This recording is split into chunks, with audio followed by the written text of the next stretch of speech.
తెలంగాణలో ఇంకా 8 స్థానాలకు అభ్యర్థులను ప్రకటించలేదు. తెలంగాణలోని 17 పార్లమెంటు స్థానాలకు గాను కాంగ్రెస్ ఇప్పటివరకు 9 పార్లమెంటు స్థానాలకు అభ్యర్థుల పేర్లను ప్రకటించింది. మరో 8 స్థానాలకు అభ్యర్థులను ప్రకటించాల్సి ఉంది. ప్రధాన పార్లమెంట్ సెగ్మెంట్లకే అభ్యర్థులను ఫైనల్ చేయకపోవడం చర్చనీయాంశంగా మారింది.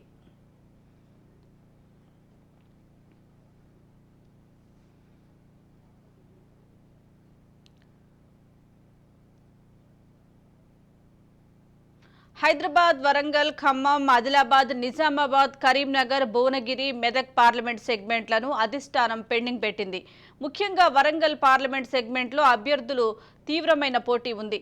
కీలకంగా ఉన్న నేతలు ఒకరిని ఫైనల్ చేయాలని చెప్తుండగా మరో వర్గం విభేదిస్తోంది. దీంతో అధిష్టానం ఎవరిని ఫైనల్ చేయకుండా పెండింగ్ పెట్టింది. వరంగల్ ఎంపీ అభ్యర్థిగా దొమ్మడి సాంబయ్య రేసులో ఉండగా ఆయనకు టికెట్ ఇవ్వొద్దని స్థానిక నేతలు చెప్తున్నారు.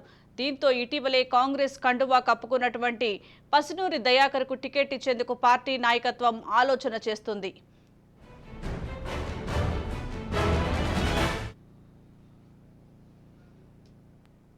ఇక ఇదే అంశంపై మరింత సమాచారం మా వరంగల్ ప్రతినిధి సతీష్ అందిస్తారు. సతీష్, సుజాత, పార్లమెంట్ ఎన్నికలు సమీపిస్తున్న నేపథ్యంలో ఇటు బీజేపీ పార్టీ బీజేపీ అటు బీఆర్ఎస్ పార్టీ రెండు పార్టీలకు కూడా అభ్యర్థులను ఖరారు చేశాయి. అది రాష్ట్రంలో అధికారంలో ఉన్నటువంటి కాంగ్రెస్ పార్టీ మాత్రం ఇప్పటి వరకు అభ్యర్థులను ఖరారు చేయడంలో మీనమేషాలు లెక్కిస్తున్నటువంటి పరిస్థితి నెలకొంది. వరంగల్ పార్లమెంటు స్థానం కోసం ఇప్పటికే 45 మంది నాయకులు కాంగ్రెస్ నాయకులు దరఖాస్తు చేసుకోగా ప్రధానంగా ఒక 6 పేర్లను పరిగణలోకి తీసుకున్నటువంటి కాంగ్రెస్ పార్టీ అధిష్టానం వారిలో టికెట్ ఇచ్చేందుకోసం ఇంకా మీనమేషాలు లెక్క పెట్టాల్సినటువంటి పరిస్థితి వస్తుంది. ఒకరికి టికెట్ ఇస్తే మరో వర్గం ఆందోళన వ్యక్తం చేసేటువంటి పరిస్థితి ఉంది. ఒక వర్గానికి టికెట్ ఇస్తే మరొక వర్గం సహకరించేటువంటి పరిస్థితి లేకపోవడంతో వరంగల్ టికెట్ ప్రకటన పైన ఇప్పటికే అధిష్టానం అయితే కొంత సందిగ్ధతో ఉన్నటువంటి పరిస్థితి నెలకొంది. ఇటు తమ వర్గానికి టికెట్ ఇవ్వాలంటూ ఇక్కడ ఉన్నటువంటి వర్గాలన్నీ కూడా ఎవరికి వారే పట్టుపట్టుకోవడంతో అది కాంగ్రెస్ పార్టీ అధిష్టానానికి తలనొప్పిగా మారిందని చెప్పుకోవచ్చు. ఇక్కడ ప్రధానంగా కేసింకల్పూర్ నియోజకవర్గం నుంచి ఓడిపోయినటువంటి ఎమ్మెల్యేగా ఓటమి పాలైనటువంటి ఇందిరాకు టికెట్ ఇవ్వాలంటూ ఆమెకు సంబంధించినటువంటి వర్గీయులు కొండా దంపతులు కూడా పడుతున్నట్టుగా చర్చ సాగుతున్నటువంటి పరిస్థితి. మరొక వైపు దొమ్మడి సాంబయ్యకు టికెట్ ఇవ్వాలంటూ కొందరు నేతలు ఆయనకు సంబంధించినటువంటి వర్గీయులు పట్టుబడుతున్నారు. దాంతో పాటుగా ఇటీవలే సిట్టింగ్ ఎంపీగా ఉండి బీఆర్ఎస్ పార్టీని వీడి కాంగ్రెస్ పార్టీలో చేరినటువంటి పద్మూని దయాకర్కే టికెట్ ఇవ్వాలని మరికొంతమంది నేతలు పట్టుబడుతున్నటువంటి పరిస్థితి. దాంతో పాటు కొత్తగా ఎదుగుతున్నటువంటి నేతలకే టికెట్ ఇవ్వాలి, మొదటి నుంచి పార్టీని పట్టుకున్నటువంటి వారికి ఇవ్వాలి, కొత్తగా జాయిన్ అయినటువంటి వాళ్ళకి టికెట్ ఇవ్వద్దంటూ కూడా ఒక వర్గం ఆబ్జెక్షన్ వ్యక్తం చేస్తున్నటువంటి పరిస్థితి నెలకొంది. మొత్తానికైతే అటు బీఆర్ఎస్ బీజేపీ పార్టీలు అయితే అభ్యర్థులను ప్రకటించారు. అభ్యర్థులు వాళ్ళు ప్రచారానికి ఏర్పాట్లు చేసుకుంటున్నా కూడా కాంగ్రెస్ పార్టీకి సంబంధించి ఇప్పటికీ ఇంకా టికెట్ విషయంలోనే సందిగ్ధత నెలకొనడంతో ఆ జనాల్లోకి వెళ్ళలేకపోతున్నటువంటి పరిస్థితి. ఈ పరిస్థితి ఇలాగే కొనసాగితే ఒకరికి టికెట్ ఇస్తే ఇంకొక వర్గం సహకరించేటువంటి పరిస్థితి లేకపోవడంతో అధిష్టానం వారందరి మధ్య సయోధ్య కుదిర్చేందుకోసం ముఖ్యమంత్రి రేవంత్ రెడ్డి ప్రయత్నిస్తున్నట్టుగా తెలుస్తా ఉంది. మొత్తానికైతే అందరి మధ్య సయోధ్య కుదిర్చిన తర్వాతనే క్యాండిడేట్ ప్రకటించేందుకోసం అధిష్టానం అయితే ప్రయత్నం చేస్తుంది. మరొక వైపు ఈ వరంగల్ టికెట్ ను సిపిఐ పొత్తులో భాగంగా సిపిఐ కూడా ఇండియా కూటమిలో భాగంగా తమకు టికెట్ కేటాయించాలంటూ మరొక వైపు అటు సిపిఐ పార్టీతో పడుతున్నటువంటి నేపథ్యంలో చూడాల్సిందే అసలు ఆ టికెట్ ఎవరికి వరిస్తుంది, ఎవరు పోటీలో కాంగ్రెస్ పార్టీ తరఫున పోటీలో నిలుస్తారు వేచి చూడాల్సినటువంటి పరిస్థితి. Right, thank you Satish.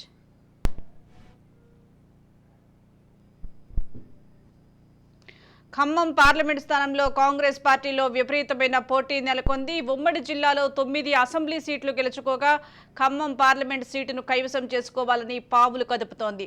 ఈ నేపథ్యంలో రాష్ట్ర కేబినెట్లో ప్రాతినిధ్యం వహిస్తున్న 3 ఉద్దండులు సైతం తమ కుటుంబ సభ్యులకు ఎంపీ టికెట్ ఇప్పించుకునేందుకు సర్వశక్తులా పోరాడుతున్నారు. ఉప ముఖ్యమంత్రి బట్టి విక్రమార్క తన సతీమణి నందినిని పోటీలో నిలపాలని తీవ్రంగా ప్రయత్నాలు సాగిస్తుండగా రాష్ట్ర రెవెన్యూ శాఖ మంత్రిగా ఉన్న పొంగులేటి శ్రీనివాసరెడ్డి సైతం తన సోదరుడు ప్రసాద్ రెడ్డికి టికెట్ ఇప్పించుకునే ప్రయత్నంలో వెనకాడటం లేదు. అలాగే వ్యవసాయ మంత్రి తుమ్మల నాగేశ్వరరావు తనయుడు యుగంధర్ను పోటీలో నిలపాలనే ఉత్సుకతతో ఉన్నారు. వీరితో పాటు రాష్ట్ర కాంగ్రెస్ సీనియర్ నేతలు వి హనుమంతరావు, కుసుమకుమార్ సైతం ఖమ్మం ఎంపీ బరిలో నిలిచేందుకు పోటీ పడుతున్నారు.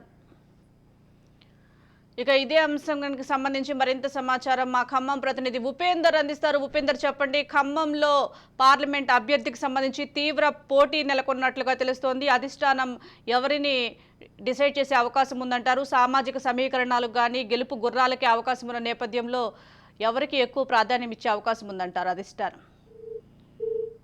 రాజకీయాల్లో ఉమ్మడి ఖమ్మం జిల్లాది ప్రత్యేక చరిత్ర. అయితే తెలంగాణ రాష్ట్రం ఏర్పడి నుంచి జరిగిన 3 అసెంబ్లీ ఎన్నికల నాటికి అధికార బీఆర్ఎస్ కేవలం 1 సీటు మాత్రమే లభించింది. దీంతో ఖమ్మం పార్లమెంట్ స్థానానికి అయితే ఇటు కాంగ్రెస్ లో అయితే భారీగా డిమాండ్ కూడా పెరిగిన పరిస్థితి ఇప్పుడు కనిపిస్తుంది. ఇక పోటీ చేయడానికి ఎక్కువ మంది కూడా ఆసక్తి చూపుతున్నారు. ఇక ఖమ్మం జిల్లాలో కాంగ్రెస్ పార్టీ బలంగా ఉండటంతో పాటు ఇటీవల జరిగిన అసెంబ్లీ ఎన్నికల్లో 10 స్థానాలకు గాను 9 స్థానాలు గెలవడంతో అటు కాంగ్రెస్ లో ఎక్కువ మంది అయితే పార్లమెంట్ స్థానంపై పోటీ చేయడానికి అయితే పావులు కదుపుతున్నారు. ఇప్పటికే ఏఐసీసీకి కూడా ఖమ్మం లోక్సభ సీటుపై ప్రత్యేకంగా స్థాయిలో దాదాపు 20 మంది కూడా దరఖాస్తు చేసుకున్నారు. అందులో ప్రధానంగా ఇప్పటికే ఏదైతే 3 మంత్రులకు సంబంధించిన జిల్లాకు సంబంధించినటువంటి పొంగులేటి శ్రీనివాస్ రెడ్డి, అదేవిధంగా డిప్యూటీ సీఎం బట్టి విక్రమార్క, అదేవిధంగా వ్యవసాయ శాఖ మంత్రి ఏదైతే తుమ్మల నాగేశ్వరకు సంబంధించినటువంటి 3 అనూహ్యులు వాళ్ళ బంధువులు కూడా ఎక్కువగా అంటే పోటీ చేయడానికి ఆసక్తి చూపుతున్నారు. అయితే అసెంబ్లీ ఎన్నికలు జరిగిన 3 నెలలు దాటిన అయినా కానీ ఎన్నికల్లో సత్తా చాటిన కాంగ్రెస్ శ్రేణులు పార్లమెంట్ ఎన్నికల్లో మాత్రం కొంత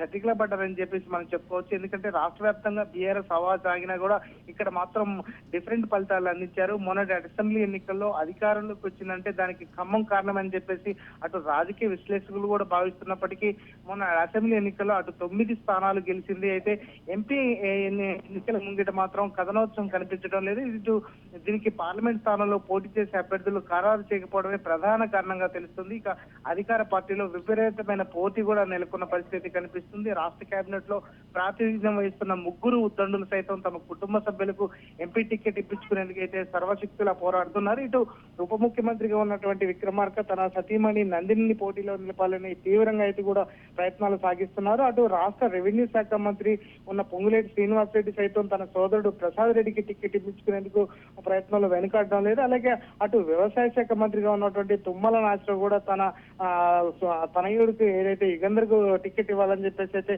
తీవ్రంగా ప్రయత్నాలు చేస్తున్నారు. ఈ నేపథ్యంలోనే అధిష్టానం కూడా ప్రత్యేకంగా ఏదైతే ఫ్లాష్ సర్వేలు కూడా నిర్వహిస్తున్న పరిస్థితి కనిపిస్తుంది. ఇక ఖమ్మంకు సంబంధించినటువంటి ప్రముఖ వ్యాపారవేత్త వంకాయలపాటి రాజేంద్ర ప్రసాద్ కూడా టికెట్ కావాలని చెప్పేసి ఆశిస్తున్న నేపథ్యంలో ఇటీవల ఏదైతే నగర్ కర్నూలుకు సంబంధించినటువంటి బట్టి విక్రమార్క సోదరుడు మల్లు రవికి అటు టికెట్ కేటాయించడంతో ఆ సామాజిక వర్గానికి టికెట్ రాదని చెప్పేసి ఇప్పటికే వస్తున్న అంటే చర్చ కూడా నడుస్తుంది. ఈ నేపథ్యంలో ఇప్పటికే ఏదైతే పొంగులేటి శ్రీనివాస్ రెడ్డి సోదరుడికి టికెట్ ఇవ్వాలని చెప్పేసి అధిష్టానం కూడా భావిస్తున్నట్లు తెలుస్తుంది. ఈ నేపథ్యంలో ఇద్దరి మధ్య ఏదైతే ఇప్పటికీ ఈ టికెట్ విషయంలో కొంత ఇద్దరిని సద్దుమణించే ప్రయత్నంలోనే ఇద్దరు ఎంపీ టికెట్ కోసం ఇద్దరు మధ్య తీవ్రంగా పోటీ అయితే నెలకొంది.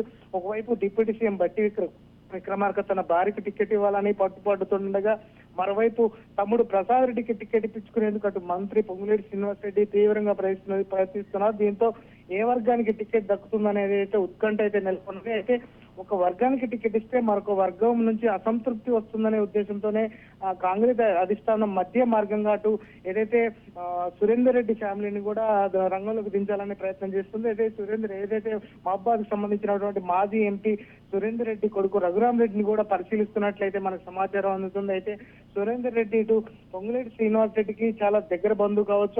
అదేవిధంగా ఆ నేపథ్యంలోనే ఈ ఇద్దరిని కూడా సర్దుమణించి అంటే పొంగులేటి శ్రీనివాస్ రెడ్డి అదేవిధంగా బట్టి విక్రమార్క మధ్య మార్గంగా ఇటు సురేందర్ రెడ్డి కొడుకు రఘురామ్ రెడ్డికి టికెట్ ఇవ్వాలని చెప్పేసి జిల్లాలో చర్చ నడుస్తున్న నేపథ్యంలోనే అటు ఫ్లాష్ సర్వేలు కూడా దానికైతే బలాన్ని చేకూరుస్తున్నాయి. ఇక ఖమ్మం పార్లమెంట్ పరిధిలో అటు ఖమ్మం సామాజిక వర్గానికి చెందిన ఓటర్లు పెద్ద సంఖ్యలో ఉంటారు. అయితే ఇక్కడ పార్టీ గెలుపోవటం వల్ల ఆ ఓటర్లు డిసైడ్ చేస్తారనే కాకుండా అయితే టికెట్ ఆశిస్తున్న మంత్రులు బట్టి కావచ్చు అటు పొంగులేటి కుటుంబ సభ్యులు ఎవరికి టికెట్ ఇచ్చినా ఒక ఖమ్మం ఓట్లు మద్దతు కష్టమని ప్రచారం జరుగుతుంది. అయితే రఘురామ్ రెడ్డికి టికెట్ ఇస్తే ఆ ఖమ్మం ఓట్ల మద్దతు కూడా లభిస్తుందనే కోణంలో అధిష్టానం అయితే ఆయన పేరును పరిశీలిస్తున్నట్లయితే తెలుస్తుంది. ఇక రఘురామ్ రెడ్డి మరొక కొడుకు ఏదైతే భార్య ఉన్నదో ఖమ్మం సామాజిక వర్గానికి చెందిన వారు. దీంతో కాంగ్రెస్ కు ఖమ్మం ఈక్వేషన్స్ కూడా వర్కౌట్ అవుతుందని చెప్పేసి ఆలోచనలో పార్టీ లీడర్లు అయితే ఉన్నట్లు సమాచారం అవుతుంది. ఏదైనప్పటికీ ఖమ్మం టికెట్ మాత్రం ఖమ్మం ఎంపీకి సంబంధించినటువంటి టికెట్ మిగతా పార్టీలు బీఆర్ఎస్ కావచ్చు అదేవిధంగా బీజేపీ పార్టీలు ఇప్పటికే టికెట్ ను కన్ఫర్మ్ చేయడంతో వారంతా ప్రచారంలో దూసుకుపోతున్న పరిస్థితి కనిపిస్తుంది. ఇప్పుడు కాంగ్రెస్ కు సంబంధించి ఖమ్మం జిల్లా కాంగ్రెస్ కంచుకోట్లాడితే అటువంటి కాంగ్రెస్ సంబంధించినటువంటి టికెట్ ఇవ్వడంలో మాత్రం, టికెట్ కన్ఫర్మ్ చేయడంలో మాత్రం కొంత తర్జన భర్జన పడటం మాత్రం జిల్లాలో కొంత చర్చనీయాంశంగా మారుతున్న పరిస్థితి జిల్లాలో కనిపిస్తుంది. ఇక ప్రధానంగా ఈ టికెట్ ను ఇటు ప్రసాద్ రెడ్డికా లేకపోతే రఘురామ్ రెడ్డికా అని చెప్పేసి అయితే జిల్లాలో ప్రధానంగా చర్చ జరుగుతుంది.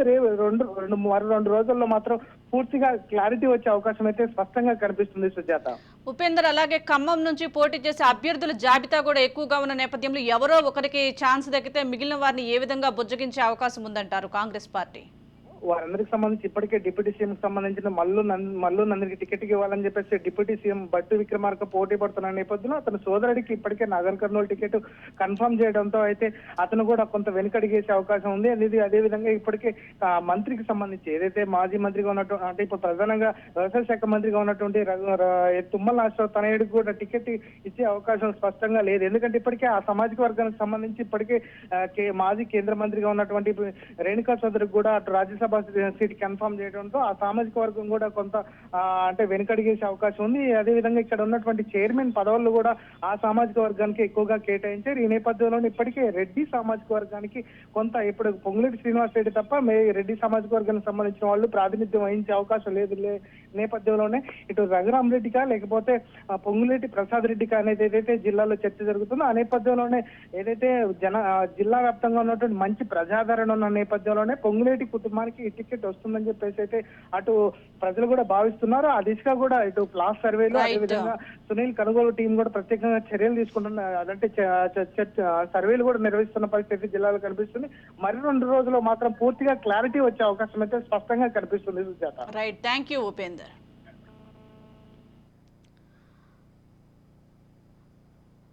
లోక్సభ ఎన్నికల్లో ఆదిలాబాద్ లో పోటీకి ప్రధాన పార్టీలు అభ్యర్థుల ఎంపికపై కసరత్తు పూర్తి చేశాయి. సామాజిక రాజకీయ అంచనాల ప్రకారం వివిధ సర్వేలు జరిపి అభ్యర్థుల ఎంపికను చేపడుతున్నారు. ఆదిలాబాద్ కాంగ్రెస్ ఎంపీ అభ్యర్థిత్వం ఖరారు అంశం అనూహ్య మలుపు తిరుగుతోంది. అభ్యర్థి ఎవరనేది ఉత్కంఠ రేకెత్తిస్తోంది. మాజీ ఎమ్మెల్యే రేఖా శ్యామ్ నాయక్ ఇప్పటికే టికెట్టుపై ఆశలు పెట్టుకుని విస్తృత ప్రచారం కూడా చేస్తున్నారు. ఇక ముఖ్యంగా బీజేపీ నుండి ఆదివాసీ అభ్యర్థినే ఖరారు చేస్తే కాంగ్రెస్ నుండి లంబాడా అభ్యర్థిని రంగంలోకి దించడం వల్ల ఫలితాలు రాబట్టవచ్చని అధిష్టానం పెద్దలు అంచనా వేస్తున్నారు. ఇక ఇదే అంశంపై మరింత సమాచారం మా ప్రతినిధి అరుణ్ కుమార్ అందిస్తారు. అరుణ్, పార్లమెంటు స్థానానికి సంబంధించి కూడా కాంగ్రెస్ లో అయితే ఉత్కంఠ కొనసాగుతా ఉన్నది. ఏదైతే కాంగ్రెస్ పార్టీ అభ్యర్థి ఖరారు కాలేదు, గత ఏదైతే ఇటు బీజేపీ కావచ్చు అదేవిధంగా కూడా బీఆర్ఎస్ పార్టీలు ఇప్పటికే కూడా ఎంపీ అభ్యర్థులు ఖరారు చేసినాయి. ఇక ఏదైతే గోండు సామాజిక వర్గానికి చెందినటువంటి బీజేపీ అభ్యర్థి గేడం నాగేష్ కు పార్టీ టికెట్ కేటాయించారు. కూడా కాంగ్రెస్ నుంచి కూడా అస్వాద్ మాజీ ఎమ్మెల్యే ఆత్రం సక్కు కూడా ఏదైతే ఎంపీ బరిలో నిలిచినటువంటి పరిస్థితి, కానీ కాంగ్రెస్ మాత్రం ఇప్పటి వరకు అయితే తన అభ్యర్థిని ప్రకటించలేదు. గత కొన్ని రోజుల క్రితం ప్రకటించినటువంటి లిస్ట్ లో కూడా ఏదైతే ఆదిలాబాద్ కు సంబంధించినటువంటి అభ్యర్థుల పేరు రాకపోవడంతో కూడా కొంత నిరాశ చెందినటువంటి పరిస్థితి. ముఖ్యంగా కూడా ఏదైతే ఆదిలాబాద్ పార్లమెంటు స్థానానికి కాంగ్రెస్ నుంచి కూడా తీవ్ర స్థాయిలో కూడా ప్రయత్నం పోటీ అయితే కొనసాగుతాను. ముఖ్యంగా కూడా ఖానాపూర్ మాజీ ఎమ్మెల్యే రేఖా నాయక్ అయితే ఎంపీ అభ్యర్థి కోసం ఇప్పటికే దరఖాస్తు చేసుకోవడంతో పాటు ఆయన తీవ్రంగా ప్రయత్నం చేస్తాను. అదే విధంగా కూడా ముఖ్యంగా ఇప్పటికే కూడా తన ప్రచారాన్ని అయితే కొనసాగిస్తున్నటువంటి పరిస్థితి. ఏదైతే ఇప్పటికే కూడా ఇటు బీజేపీ కావచ్చు అదే విధంగా కూడా బీఆర్ఎస్ పార్టీలు ఆదివాసీ సామాజిక వర్గానికి చెందినటువంటి గోండు సామాజిక వర్గానికి చెందినటువంటి అభ్యర్థులను ఖరారు చేయడంతో కూడా కాంగ్రెస్ పార్టీ కూడా ఇక అదే ధోరణిలో ఆలోచిస్తున్నది. ముఖ్యంగా ఏదైతే ఈ 2 పార్టీలు ఏదైతే గేడం నాగేష్ కావచ్చు అత్రం తక్కువ సంబంధించి గోండు సామాజిక వర్గాలకు కేటాయించిన నేపథ్యంలో కూడా ఇక అక్కడ ఆదిలాబాద్ కాంగ్రెస్ పార్టీ ఆదిలాబాద్ ఎంపీ అభ్యర్థినికి ఏదైతే లంబాడి సామాజిక వర్గానికి చెందినటువంటి అభ్యర్థిని నిలబెడితే కూడా తాము గెలిచేటువంటి అవకాశం ఉన్నట్టు కూడా ఆలోచన చేస్తున్నటువంటి పరిస్థితి. ఈ నేపథ్యంలోనే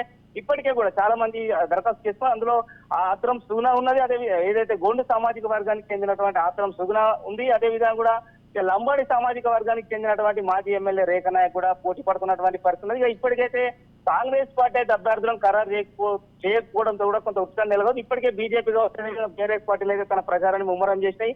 పోటీగా అదే వాళ్ళకు ఏదైతే అభ్యర్థులు దీంట్లో కూడా పేరు ఖరారు కానప్పటికీ కూడా కాంగ్రెస్ అభ్యర్థిగా బరిలో ఉంటానంటూ కూడా రేఖా నాయక్ అయితే కూడా తను కూడా ఆదిలాబాద్ పార్లమెంట్ దానికి సంబంధించి కూడా ప్రచారాన్ని అయితే ముమ్మరం చేసి మొత్తాన్ని కూడా ఓవరాల్ గా కూడా ఏదైతే గోండు సామాజిక వర్గానికి ఇస్తే మరి 3 మధ్యలో పోటీ ఉండేటువంటి అవకాశం ఉన్నది. కానీ ఖచ్చితంగా ఈ రెండు అంటే రాజకీయ పరిణామాల నేపథ్యంలో కూడా ఆ రెండు పార్టీలు అయితే గోండు సామాజిక వర్గానికి కేటాయించిన నేపథ్యంలో ఈసారి లంబాడి సామాజిక వర్గానికి ఏదైతే కాంగ్రెస్ సంబంధించినటువంటి ఎంపీ సీట్ కేటాయిస్తే ఖచ్చితంగా గెలిచేటువంటి అవకాశాలు ఎక్కువగా ఉన్నట్టు కూడా ఏదైతే రాజకీయ విశ్లేషకులు చెప్తున్నటువంటి పరిస్థితులు ముఖ్యంగా కూడా కాంగ్రెస్ పార్టీ కూడా తీవ్ర ప్రయత్నం చేస్తా ఉంది. ఎందుకంటే గతంలోనే అక్కడ సిట్టింగ్ ఎంపీ స్వయం బాపురావు ఉన్నాడు. స్వయం బాపురావు కూడా కాంగ్రెస్ లో రావడానికి కూడా ప్రయత్నం చేస్తున్నట్టు కూడా సమాచారం వస్తుంది. కానీ ఇప్పటి వరకు అయితే ఎటువంటి క్లారిటీ లేదు. కానీ వీళ్ళిద్దరి మధ్య ఏదైతే ఆత్రం సుగుణ కావచ్చు, గోండు సామాజిక వర్గానికి చెందినటువంటి ఆత్రం సుగుణ కావచ్చు, లంబాడి సామాజిక వర్గానికి చెందినటువంటి రేఖ నాయక్ మధ్యన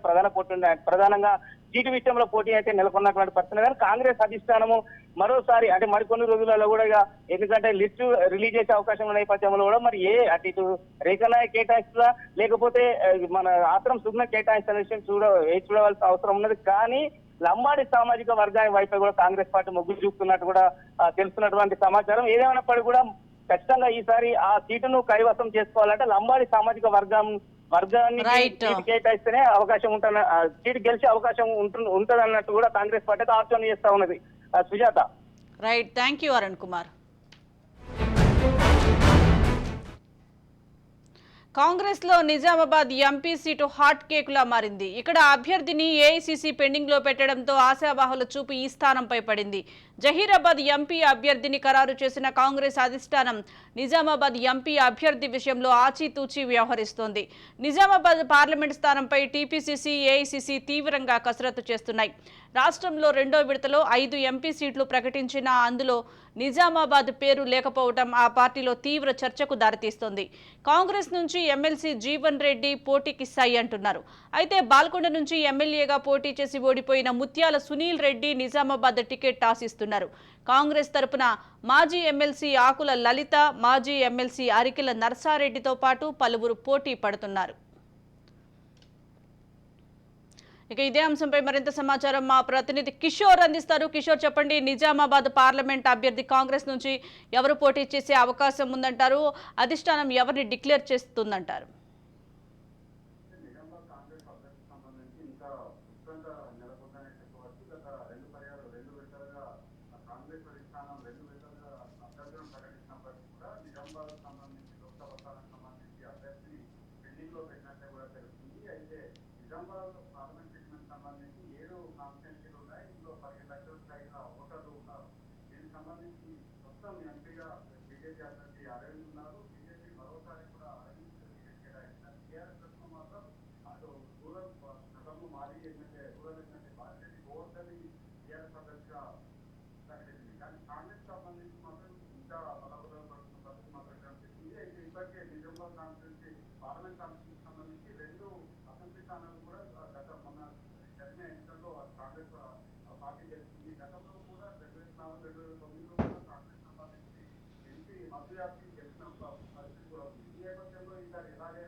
పలువురు పేర్లు వినిపిస్తున్నప్పటికీ కూడా ఇప్పటికి మాత్రం అధిష్టానం పేరు ఖరారు చేయడానికి కూడా తెలుస్తుంది.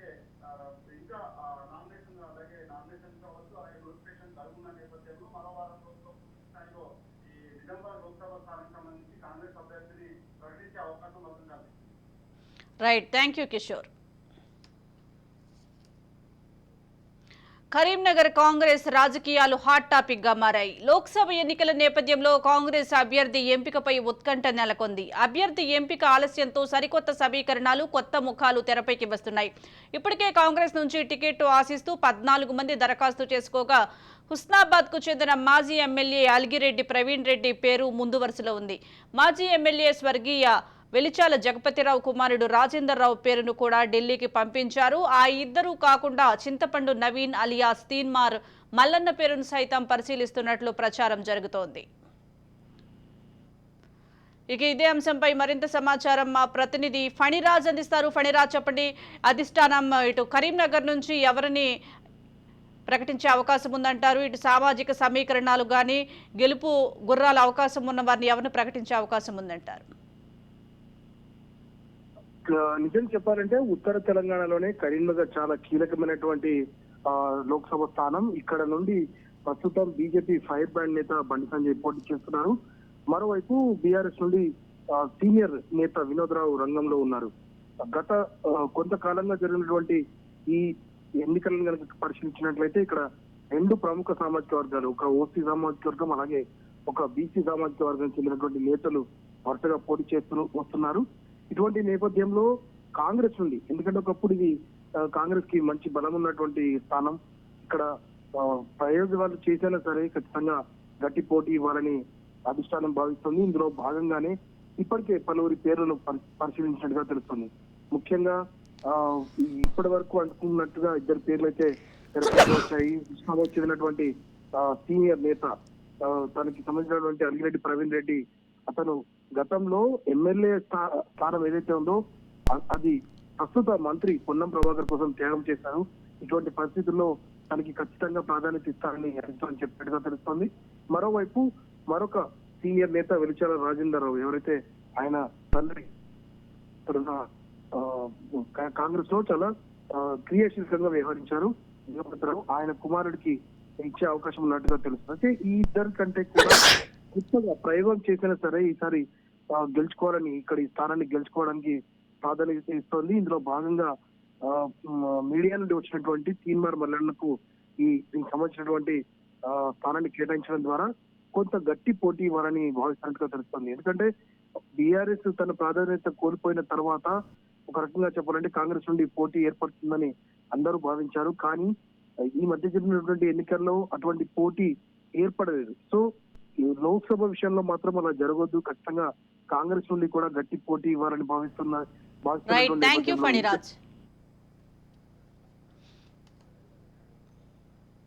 మెదక్ కాంగ్రెస్ ఎంపీ అభ్యర్థి ప్రకటనపై ఆ పార్టీ హైకమాండ్ సమాలోచనలు చేస్తుంది. ఇప్పటికే బీజేపీ, బీఆర్ఎస్ అభ్యర్థులను ప్రకటించగా కాంగ్రెస్ మాత్రం ఇంకా ఏ నిర్ణయానికి రాలేదు. లోక్సభ ఎన్నికల షెడ్యూల్ కు ముందు కాంగ్రెస్ వర్కింగ్ ప్రెసిడెంట్ సంగారెడ్డి మాజీ ఎమ్మెల్యే జగ్గారెడ్డి, మల్కాజ్గిరి మాజీ ఎమ్మెల్యే హనుమంతరావు పేర్లు వినిపించినప్పటికీ తర్వాత పటాన్ చెరువుకు చెందిన ముదిరాజ్ సంఘం రాష్ట్ర నాయకుడు నీలం మధు, నరేన్ ట్రస్ట్ అధినేత చాగండ్ల నరేంద్రనాథ్, సిద్దిపేటకు చెందిన వ్యాపారవేత్త జైరాం రెడ్డి పేర్లు ప్రధానంగా వినపడుతున్నాయి. ఆశావాహులు ఢిల్లీలో మకాం వేసి పార్టీ పెద్దలతో లాబింగ్ చేస్తున్నట్లు తెలుస్తోంది. తెరపైకి వచ్చింది కొత్తగా చాగండ్ల నరేంద్రనాథ్ పేరు వినిపిస్తోంది. మెదక్ స్థానంలో బీసీ అభ్యర్థిని బరిలోకి దించాలని కాంగ్రెస్ హైకమాండ్ ఆలోచిస్తున్నట్లుగా తెలిసింది. వ్యాపారవేత్త జైరాం రెడ్డి పేరు కూడా తెరపైకి వస్తుంది. ఇక ఇదే అంశంపై మరింత సమాచారం మా ప్రతినిధి రాజు అందిస్తారు. రాజు,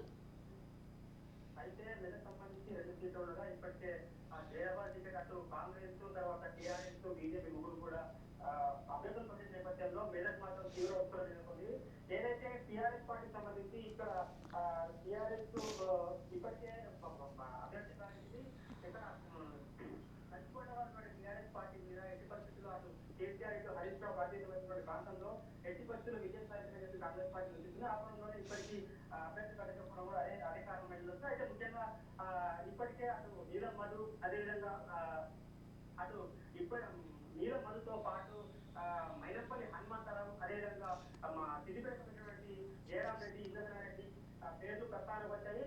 ఆ స్థానంలో ఎవరినైతే బాగుంటుంది ఇక్కడ ఎట్టి పరిస్థితుల్లో ఈసారి కొడితే కుంభస్థానాన్ని పొందాలని చెప్పి ఆలోచనలో కాంగ్రెస్ పార్టీ ఇప్పటికీ చాలా తీవ్ర స్థాయిలో సమావేశం చేస్తా ఉంది, దానికి సంబంధించినటువంటి పరిశోధన చేస్తా ఉంది. కాబట్టి మరికొద్ది రోజుల్లో దాన్ని ప్రకటించే అవకాశం కూడా కనిపిస్తుంది.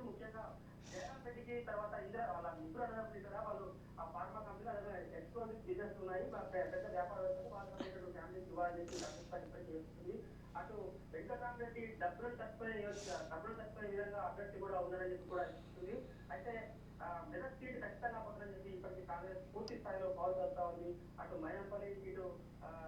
మైనంపల్లితో పాటు నీలమ్మలు అదేవిధంగా ఇప్పటికీ ప్రతిపాదించగా కాంగ్రెస్ పార్టీ అధిష్టానం జయరాం రెడ్డికి సమర్పిస్తాం.